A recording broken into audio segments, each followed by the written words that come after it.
Hi everyone, this is Shubham and you are watching fitness platform. तो आज का जो हमारा टॉपिक है वो बेसिकली एंकल मोबिलिटी के ऊपर है।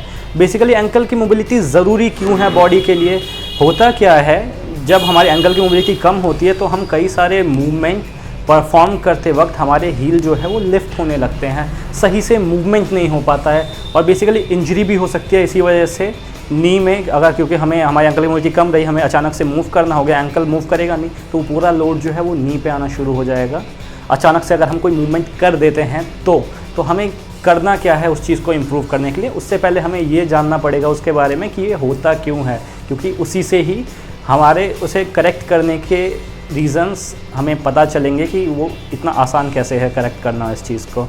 तो बेसिकली होता ये है कि जब हमारा लाइफस्टाइल बेसिकली अगर ख़राब रहता है, बहुत ज़्यादा सिटिंग जॉब है या फिर हम मूवमेंट नहीं करते हैं, लेटे रहते हैं ज़्यादा देर, तो होता क्या है हमारे जो लेग के जो मसल्स है, लोअर लेग मसल्स, हैमस्ट्रिंग हो गया, काफ्स हो गए, ये सब क्या होते हैं, ये टाइट होना शुरू हो जाते हैं, स्टिफनेस आ जाती है लोअर लेग मसल्स में। और उसके बाद क्या होता है, जो टेंडन भी है आसपास के वो भी थोड़े से टाइट हो जाते हैं, जिस वजह से क्या होता है कि मूवमेंट रिस्ट्रिक्ट करने लगता है एंकल। तो अब मूवमेंट रिस्ट्रिक्ट कर रहा है, इसी वजह से हम कई सारे जो बेसिक अपाउंड मूवमेंट्स है वो कर नहीं पाते, क्योंकि हम एंकल ही पूरा सही से, जैसे ये हमारा फीट समझ लीजिए आप, ये हमारा शिन है। अगर हमें कोई भी मूवमेंट करनी है तो जैसे बैठना है हमें, तो हमारा नी आगे जाते हुए एंकल हमारा बेंड होता है थोड़ा सा, लेकिन जब मोबिलिटी कम रहती है एंकल तो मूव करेगा नहीं। तो होता क्या है, बॉडी नी को आगे झुकाने लगता है और हील ऐसे करके लिफ्ट हो जाता है। तो हमें करना क्या है इसे ठीक करने के लिए, वो मैं आज आपके साथ डिस्कस करूँगा इस वीडियो में। कुछ एक्सरसाइज परफॉर्म करेंगे हम जो कि हमारे काफ मसल्स को रिलैक्स करने में हेल्प करेगा, और साथ ही में कुछ मोबिलाइजेशन एक्सरसाइज करेंगे जिससे कि आप एंकल की मोबिलिटी को इम्प्रूव कर सकते हैं। तो आप ये कहीं पे भी परफॉर्म कर सकते हैं। तो आज हम शुरू करते हैं, ठीक है, फर्स्ट एक्सरसाइज से, जिसमें हमें करना क्या है। हमें सबसे पहले हम चेक करते हैं कि एंकल मोबिलिटी हमारी कम कैसे, हमें पता कैसे चलेगा। तो उसके लिए हमें करना क्या है, हमें अपने पाम्स को दीवार पे रखना है, ऐसे टच कर देना है, ठीक है। और जो फ्लोर है दीवार से उसे हमें 5 फिंगर्स का डिस्टेंस रखना है। उसके बाद 5 फिंगर्स के डिस्टेंस के बाद हमें अपना टो को वहाँ पे प्लेस कर देना है, दोनों हाथ को वॉल पे प्लेस करना है। उसके बाद हमें अपने नी को आगे मूव करना है।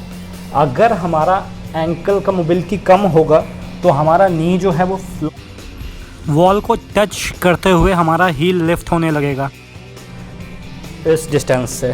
तो आपको करना क्या है, अब इसी को हमें एज अ एक्सरसाइज भी करना है जो कि हमारी एंकल की मोबिलिटी को इम्प्रूव करने में हेल्प करेगा। हमें 15 रेपिटेशंस करने होंगे दोनों लेग से। पहले हमें अपने हाथ को वॉल पे रखना है, 5 फिंगर का डिस्टेंस रहेगा टोस का वॉल से। अब उसके बाद हमें नी को आगे मूव करना है वॉल की तरफ, कोशिश करना है, हील नहीं लिफ्ट होना चाहिए नीचे जाते वक्त। जब हम अपने नी को आगे मूव कर रहे हैं उस वक्त हमें ध्यान रखना है हमारा हील जो है पैर का वो लिफ्ट नहीं होना चाहिए। अगर लिफ्ट हो रहा है तो आपको उतना ही मूव करना है कि आपका हील लिफ्ट ना हो। मूवमेंट करते रहना है, ब्रीदिंग नॉर्मल रहेगी, हमें मूवमेंट के दौरान ब्रीद इन ब्रीद आउट करते रहना है। इसमें हमें 15 रेपिटेशन करना है दोनों पैर से, 2 सेट। सब लेग चेंज करते हैं, ठीक है, बैक स्ट्रेट, 1 2 3। इसी तरीके से हमें 15 रेपिटेशन रिपीट करना है। ये बहुत ही अच्छा एंकल का मोबिलाइजेशन एक्सरसाइज है। ये आपके काफ्स को भी स्ट्रेच होने में हेल्प करेगा। तो नेक्स्ट स्ट्रेचिंग जो है इसमें हमें एक टाल की रिक्वायरमेंट होगी जो कि अब हम यूज़ करने वाले हैं। आप एक टाल भी ले सकते हो या फिर कोई भी ऐसा ऑब्जेक्ट कर सकते हैं जो फ्लोर से थोड़ा सा उठा हो और बहुत छोटा हो, ठीक है, जो कि आपके एंकल को जब हम मूव करेंगे एक्सरसाइज के द्वारा तो उसे मूव होने में रिस्ट्रिक्ट ना करें मूवमेंट को। तो आपको ऐसे रोल करके रख लेना है कि आपको अपने दोनों टेंडन को, जो ये अकेली टेंडन हमारी लॉन्गेस्ट टेंडन है बॉडी की, इसे हमें प्लेस करना है टाल के ऊपर। अब इसके बाद हमें करना क्या है, इसके बाद हमें सर्कल्स बनाने हैं, राउंड एंड राउंड्स। मूवमेंट के दौरान हमें ब्रीदिंग करते रहना है, रिस्ट्रिक्ट नहीं होगा कोई मूवमेंट, कीप ब्रीदिंग। अब इसके हमें 15 रेपिटेशंस करने हैं, 15 रेपिटेशंस 2 सेट। अब इसी का हमें रिवर्स 50 रेपिटेशन करना है। तो मतलब ये हो गई कुल मिला के 2 एक्सरसाइज, एक हम नॉर्मल सर्कल्स कर रहे हैं और एक हम उसी का रिवर्स सर्कल्स कर रहे हैं। तो इनके 2 सेट्स मतलब टोटल 4 सेट्स हो गए।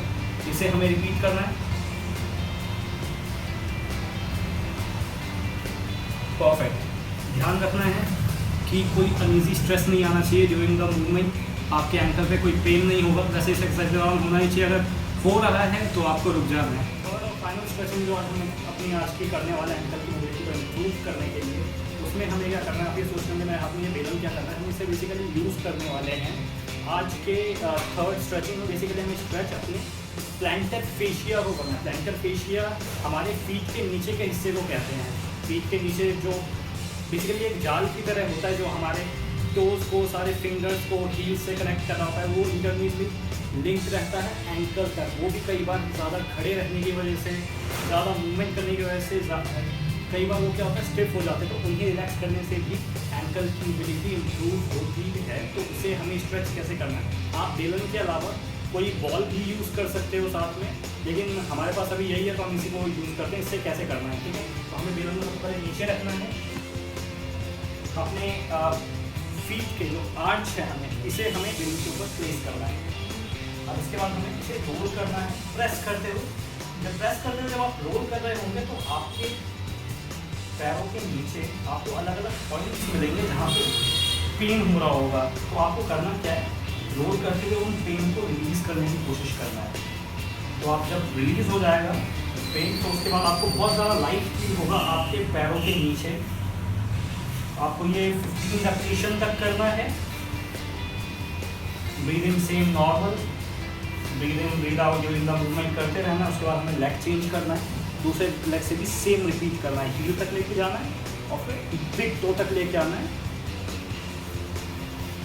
तो आप इसे रोल करके भी आप अपने एंकल की मोबिलिटी को इम्प्रूव कर सकते हैं। तो ये बेसिकली हमारा थर्ड स्ट्रेचिंग था। तो अब ये सारे जो हमने आज मोबिलाइजेशन, स्ट्रेचिंग और एक्सरसाइजेस हमने सीखी, इसे हमें कब करना है, हम इसे रेगुलर बेसिस पे कर सकते हैं या फिर अपने लेग वर्कआउट से पहले कर सकते हैं। तो ये हमारे एंकल्स को प्रॉपरली मूव होने में हेल्प करेगा। तो आपको ये सारे एक्सरसाइज रिपीट करने हैं। आपके एक्सरसाइज से पहले एज वार्म अप आपको करना है, ठीक है। आप बाद में भी कर सकते हैं, हर रोज़ कर सकते हैं इसे बाद में एक्सरसाइज के बाद, अगर आपकी एंकल की मोबिलिटी कम है। तो ऐसी और वीडियोज़ के लिए आप बने रहें चैनल के साथ। Thank you everyone and stay fit.